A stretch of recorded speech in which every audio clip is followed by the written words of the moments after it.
এক ছিল সবুজ গ্রামের মাঠ, সেখানে থাকত এক দয়ালু গরু গৌরী আর তার ৩ ছোট বাচ্চা।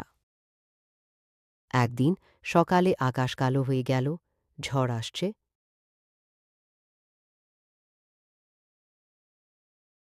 সব পশু পাখি ভয় পেয়ে গেল, ছোট বাচ্চাগুলো কাঁদতে লাগল।